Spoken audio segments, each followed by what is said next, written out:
New empires and kingdoms.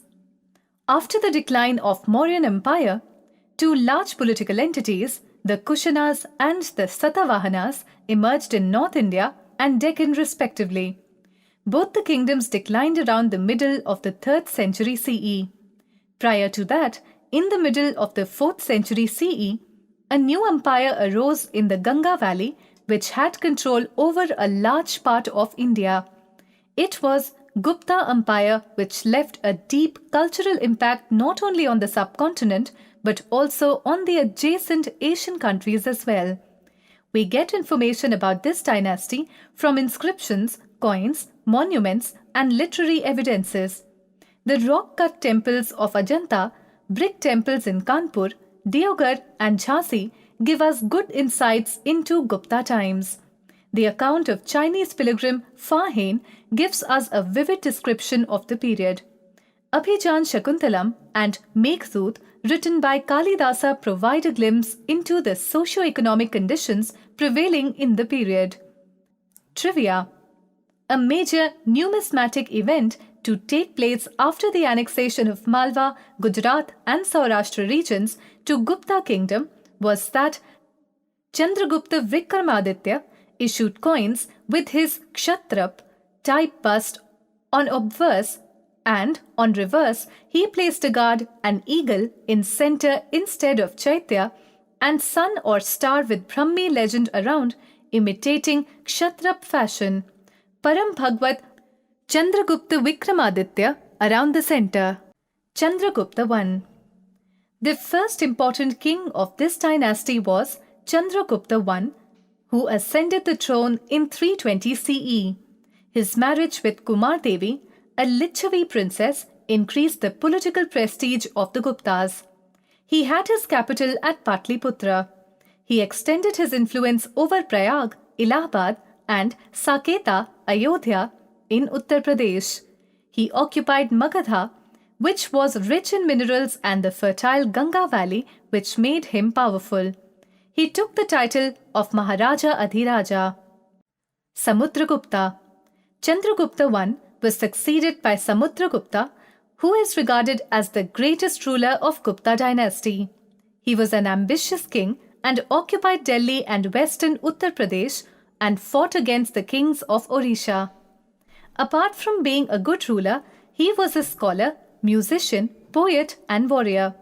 He was so powerful that he received tributes from the kings of Nepal, Assam, the Kushanas, the Shakas, the republics of Rajasthan, and even from the king of Sri Lanka. He is referred to as Indian Napoleon because of his military achievements. He patronized music and was an accomplished veena player. Some coins of this period show him playing a veena.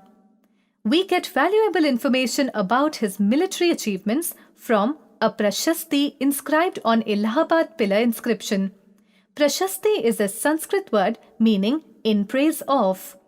Although Allahabad pillar was erected by Ashoka, but the Prashasti on this pillar was written during the Gupta period. It was composed in Sanskrit by Harisena, the court poet of Samudragupta. Chandragupta II. Vikramaditya.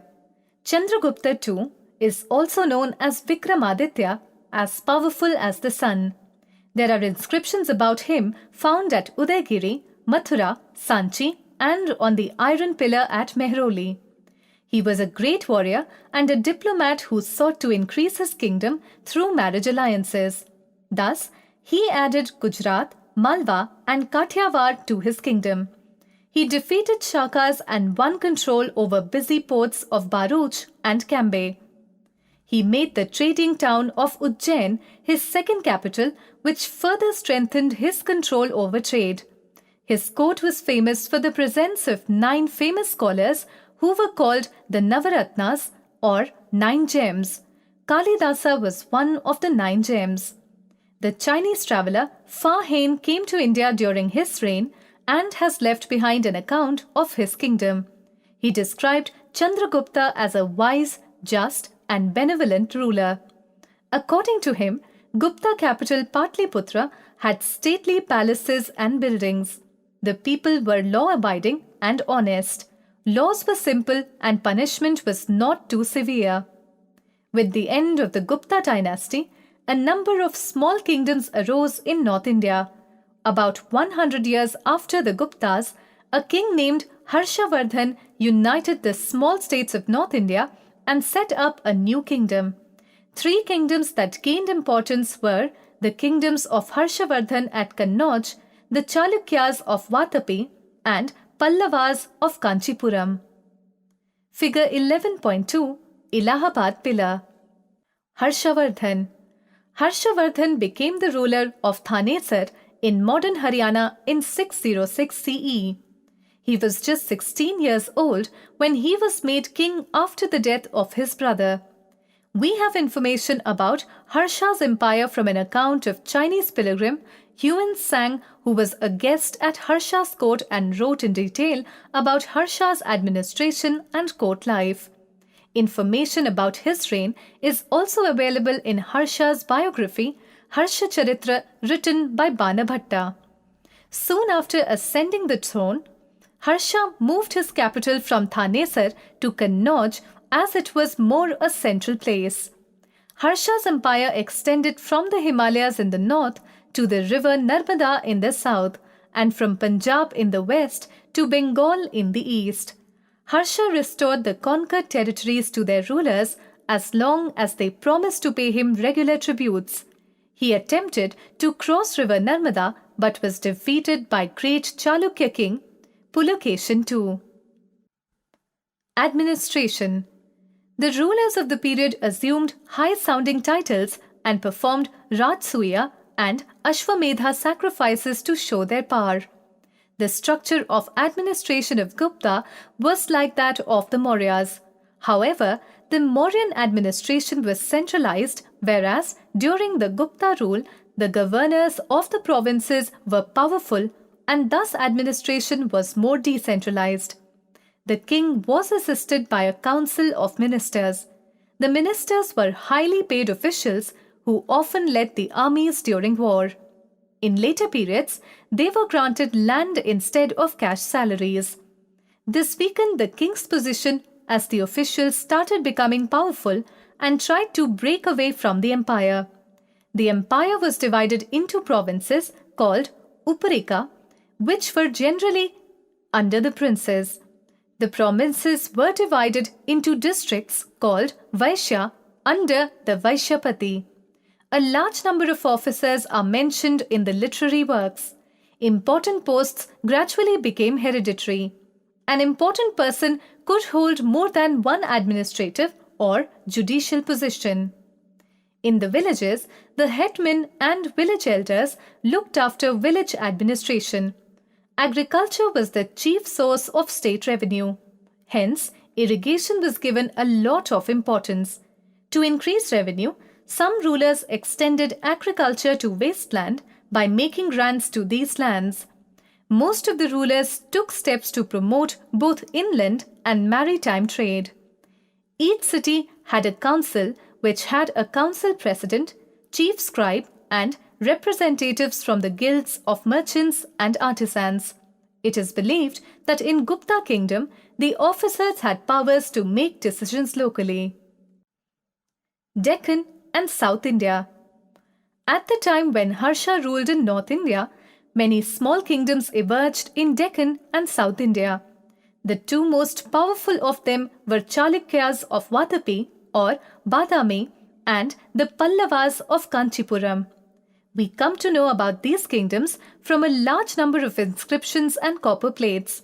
The languages used are Sanskrit, Tamil, and Kannada. The Chalukyas. The Chalukyas set up their kingdom in the 6th century CE in western Deccan with their capital at Aihole. It was an important trading and religious center with a number of beautiful temples. Their best-known ruler was Pulakeshin II. He defeated King Harsha in the north and Mahendravarman, the Pallava king, in the south. His empire stretched from Arabian Sea in the west to the Bay of Bengal in the east and from river Narmada in the north to the river Palar in the south. Later, the Pallava king Narasimhavarman defeated and killed Pulakeshin too. His court poet Ravikriti Prashasti describes how he defeated the great ruler of Pallavas and made him take refuge inside his capital Kanchipuram. Pallavas. They were probably a local tribe who ruled between 6th to 8th century in southern Andhra and northern Tamil Nadu. Their capital Kanchipuram became a great center of learning and a town of temples. Mahendravarman I was the most notable Pallava ruler. Besides being a famous warrior, he was also a poet, dramatist, and a musician. He was succeeded by his son Narasimhavarman, who led successful expeditions to Sri Lanka. After the death of Narasimhavarman, Pallava Empire declined due to weak successors and continuous wars. Rivalry between Chalukyas and Pallavas. Pulakeshin too wanted total control over the Deccan Plateau and had a long drawn-out battle with the Pallavas. He defeated Mahendravarman, but he was defeated in the next battle by Mahendravarman's son Narasimhavarman, and his capital Badami was also captured. The struggle for supremacy went on till the middle of 8th century CE, when both the powers declined. Local assemblies in South India. Under the Pallavas, local administration was controlled by three kinds of assemblies. A village assembly, which included all classes of people who owned land within the village, was called Ur. A Sabha was a Brahmin assembly found in villages where all the land was owned by Brahmins.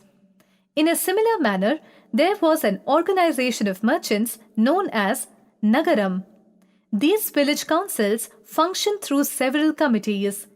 Each such committee looked after special tasks like roads, temples, irrigation, and other affairs of the village. There were many other local assemblies depending on the population of village or town.